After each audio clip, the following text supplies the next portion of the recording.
et bienvenue sur les enfants de Notre-Dame-des-Neiges. En ce premier samedi du mois d'avril, partons voyager en Espagne. Fermez les yeux et imaginez. Nous sommes en l'an 303, dans une province de l'Espagne romaine, la Lusitanie, qui se trouve aujourd'hui en Portugal. Nous sommes dans la ville de Braga. Otheomero est un patricien romain qui profite de cette belle soirée de printemps pour se promener dans son jardin avec sa fille de 20 ans. Celle-ci est belle, très belle même. On l'appelle la plus belle fleur de la Lusitanie. Elle est intelligente. Son père ne lui trouve qu'un seul défaut. Il ne la trouve pas assez coquette. Il aimerait qu'elle se montre un peu plus empressée à se parer, à se faire belle pour plaire aux jeunes hommes qui désirent sa main. Mais elle ne cherche manifestement pas à plaire. Son père ne comprend pas. Ce soir, il lui propose un mariage. Le fils d'un général, lui-même devenu à son tour général, Eudonte. Ancratida, cette si belle jeune fille, refuse le mariage à la stupeur de son père et finit par lui avouer qu'en fait, elle est devenue chrétienne. Otheomero se met en colère, ne comprend pas. Il est superstitieux, il craint les dieux, et en plus, la persécution est de plus en plus violente. Sa fille doit être folle pour avoir des idées pareilles. Mais Ancratida ne change pas d'avis. Elle ne veut pas se marier car elle s'est vouée à Jésus-Christ. Otheomero cherche appui auprès de l'oncle d'Ancratida, Lupercius, auquel il a confié sa fille pour son éducation. En effet, la mère d'Ancratida est morte peu après la naissance de sa fille, et Ancratida est donc le seul, l'unique trésor de ce père, pourtant si riche. Mais Lupercius, lui aussi, avoue à Otheomero, il est chrétien. Otheomero ne sait plus que faire. Il décide d'envoyer sa fille en voyage pour lui changer les idées. Elle ira à Barcelone, où elle devra rencontrer Eudonte. Le voyage se prépare et Ancratida s'en réjouit. Les voyageurs, en effet, pourront s'arrêter à Saragosse, lieu où la Sainte Vierge est apparue à Saint-Jacques quelques années auparavant. Ancratida et son oncle choisissent 17 compagnons de voyage parmi leurs serviteurs chrétiens. Les préparatifs du départ s'activent. Ancratida prie tellement pour la conversion de son père.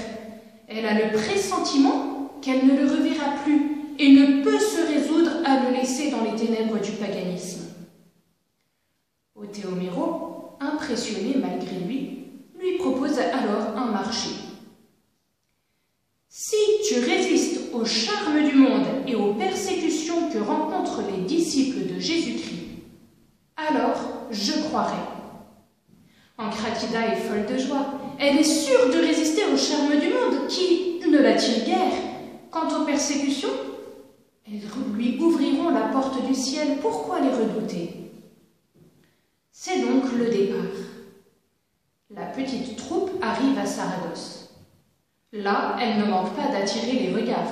En effet, Ancratida décide, à peine arrivée, d'aller vénérer le pilier, Notre-Dame del Pilar, Notre-Dame du Pilier. C'est là que la Sainte Vierge est apparue. Elle va vénérer ce lieu béni, accompagnée de tous ses compagnons de voyage. Cette belle jeune fille, si belle, si riche, entourée d'une si nombreuse troupe, tout le monde les regarde. Valère, l'évêque de Saragosse, et Vincent, son diacre, conseillent à Ancratida et à sa troupe un peu plus de discrétion. Il ne faudrait pas attiser la persécution qui ne saurait tarder d'arriver. En effet, la persécution se déchaîne déjà à Barcelone. Le préfet Datien était animé d'une haine féroce contre les chrétiens. Et il a décidé de marcher sur Saragosse pour anéantir la communauté chrétienne. Le général Eudonte l'accompagne.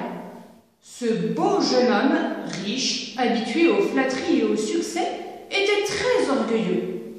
Informé du voyage d'Ancratida et sûr de son consentement, il avait invité amis et compagnons pour ses noces. Arrivé à Saragosse, il se présenta à Ancratida. La beauté de la Lusitanienne le bouleversa. Mais dès la première rencontre, Ancratida lui affirme qu'elle ne se mariera pas. Eudonte en est stupéfait et se met en colère. Comment une femme ose-t-elle lui résister? Il est blessé dans son orgueil et se demande, mais Ancratida serait-elle chrétienne? Si oui, elle risque la mort. Eudonte tente à nouveau de rencontrer Ancratida, mais Lupercius les conduit à chaque fois. Eudonte décide d'envoyer sa sœur Marcella pour qu'elle devienne amie d'Ancratida et découvre si celle-ci est chrétienne. Marcella hésite. « Je dois courir le risque de me lier avec une chrétienne ?»« Fais ce que je t'ordonne, lui répond Eudonte. Et Marcella obéit à son frère comme elle l'a toujours fait. Les deux jeunes femmes s'entendent tout de suite. Marcella admire la bonté d'Ancratida. Elle aime l'écouter parler de Jésus, assister aux prières. Mais elle ne demande pas le baptême. Elle a trop peur du martyre. Et surtout, elle n'en parle pas à Eudonte. De son côté, Datien commence la persécution. Il arrête l'évêque Valère et le diacre Vincent et annonce à Eudonte son projet d'arrêter une belle et riche étrangère qui se promène dans la ville et fait ses prières sans se cacher. Eudonte comprend qu'il s'agit de Ancratida. Datien la veut pour avoir la grâce, la gloire du parjure d'une femme jeune et belle et riche, ou la joie de son martyre. Mais Marcella arrive à prévenir Ancratida et celle-ci peut s'enfuir et se cacher. Marcella doit ensuite avouer la vérité à son frère. Ancratida est chrétienne. On imagine d'ici la colère d'Eudonte et son orgueil blessé. Ancratida refuse donc totalement le mariage avec lui. Il décide de se venger. Mais Marcella refuse de lui dire où est Ancratida. Datien et Eudonte pensent que les chrétiens sont dans l'église de Notre-Dame del Pilar. Ils décident donc de s'y rendre. Mais les soldats superstitieux n'osent entrer dans le sanctuaire et Datien et Eudonte ne sont pas plus courageux qu'eux. Une idée leur vient alors, brûler le sanctuaire qui fera périr par le même coup tous les chrétiens réfugiés à l'intérieur. À ce moment, Marcella vient leur dire « Ancratida n'est pas à l'intérieur, ni les chrétiens ». La porte est ouverte par une femme et en effet, le sanctuaire est vide. Les soldats se retirent, ils n'osent pas aller plus loin dans leurs méfaits. Une discussion s'élève alors entre Eudonte et Marcella. Celle-ci refuse à nouveau de livrer Ancratida et devant les menaces et la colère de son frère, finit par lui dire « Je serai chrétienne moi aussi ». Eudonte se met en rage et décide de faire surveiller sa sœur. Une chrétienne étant venue lui rendre visite, Eudonte la suit. Il découvre alors les catacombes. Mais il ne savait pas que Datien commençait à se défier de lui et se demandait si Eudonte n'était pas lui aussi devenu chrétien. Datien a fait suivre Eudonte et arrive donc lui aussi avec ses soldats aux catacombes. Là, les soldats dégainent les armes et le martyre commence. C'est un vrai carnage. Ancratida, pour sauver les chrétiens, s'avance comme Jésus au jardin des Oliviers. « Me voici !» Datien la capture avec les autres chrétiens.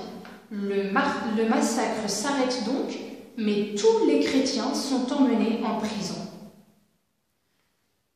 Eudonte commence à regretter son geste, surtout par affection envers Othéomiro. Les deux familles sont tellement amies qu'il ne peut se permettre de livrer ainsi la fille de cet ami. Il veut la délivrer, mais c'est surtout par orgueil. Il est blessé que Datien ait pu douter de lui et se soit ainsi joué de lui. Datien, de son côté, active le procès. Sur la place publique, une estrade est montée en hâte et on invite tout le peuple à se rendre à ce procès. Encratida arrive, plus belle que jamais. La joie la transfigure. Calme, simple, elle répond sans hésiter à Datien et refuse de sacrifier au faux Dieu. Ses compagnons l'imitent et Datien les condamne tous. La belle Lusitanienne fut flagellée, puis liée à 2 chevaux sauvages qui la traînèrent à travers la ville au milieu des hurlements hostiles de la foule. Défigurée, exténuée, son courage soutenu par la grâce de Dieu ne faiblit pas.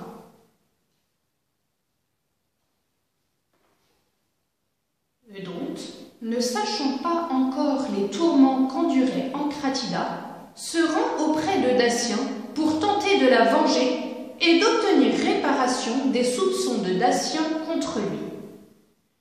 Mais celui-ci, à force de flatterie et de fourberie, l'invite à un festin pour l'honorer. Eudonte, toujours orgueilleux, accepte. Pendant ce temps, Marcella parvient à visiter son amie dans sa prison, et puisant près d'elle le courage qui lui manquait, elle demande le baptême. C'est le grand bonheur d'Encratida. Enfin, son amie se décide. Mais Satan se venge. Les supplices reprennent pour elle, à tel point qu'on pense qu'elle a expiré. Cependant, elle survit encore. Marcella, fortifiée par cette décision, se rend au banquet offert en l'honneur de son frère. À ce banquet, Datien essaye de trouver une faille dans l'attitude d'Eudonte. Il invite donc Marcella à chanter. Celle-ci refuse de chanter en l'honneur des dieux, mais entonne un chant en l'honneur de l'amitié. En chantant, elle imagine son amie Encratida dans sa prison, et sa voix se fait tellement douce, tellement amicale, que les convives en sont touchés. Ils l'acclament donc reine du festin. Datien, se tournant vers elle, lui rappelle que ce titre lui donne le droit de demander n'importe quoi, il lui accordera. Marcella lui dit « Êtes-vous sûr de ce que vous dites ? Oui, demande-moi tout ce que tu voudrais, je te l'accorderai. Vous ne regretterez pas après, vous ne direz pas que vous vous êtes trompé, que vous ne pouvez pas. Non, non, demande-moi ce que tu veux, je te l'accorderai. Alors, je demande la grâce d'Encratida. La grâce d'Encratida? Mais elle est chrétienne. Moi aussi, je suis chrétienne. Eudonte, furieux, essaye de dire à tout le monde que sa sœur a perdu la tête, qu'elle ne sait plus que dire, qu'elle a été trompée. Mais Marcella est à son tour emmenée en prison.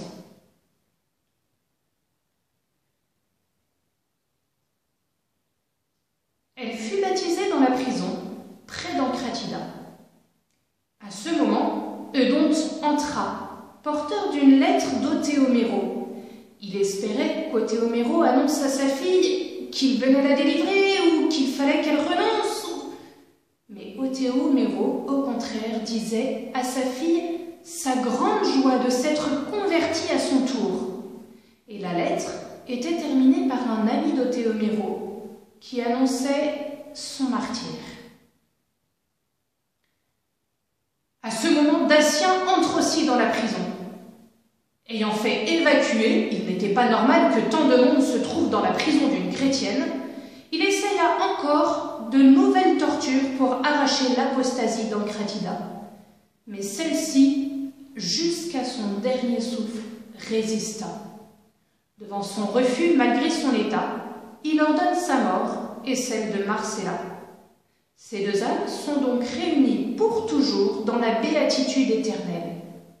C'était le 16 avril 303. Ce double martyr obtient la conversion d'Eudonte. Tombé gravement malade, il put être baptisé sur la tombe d'Ancratida juste avant sa mort. En ce mois d'avril, en nous unissant à la douloureuse passion de notre Seigneur, puis à la joie de sa résurrection, remercions-le de tout ce qu'il a fait pour nous. Et comme effort ce mois-ci, choisissons de remercier chacun de ce qu'il fait pour nous. Et demandons-en la grâce à Notre-Dame des Neiges et à notre Seigneur. Au nom du Père, et du Fils, et du Saint-Esprit. Amen. Ô Notre-Dame, nous nous confions en vous, en votre obédience bénie et en votre garde très spéciale. Aujourd'hui et chaque jour, nous vous confions nos âmes et nos corps. Nous vous confions tout notre espoir et toute notre consolation, toutes nos angoisses et nos misères, notre vie et la fin de notre vie, pour que, par votre très sainte intercession et par vos mérites, toutes nos actions soient dirigées et disposées selon votre volonté et celle de votre Fils. Amen. Cœur sacré de Jésus, j'ai confiance en vous. Notre-Dame des Neiges, priez pour nous. Au nom du Père, et du Fils, et du Saint-Esprit.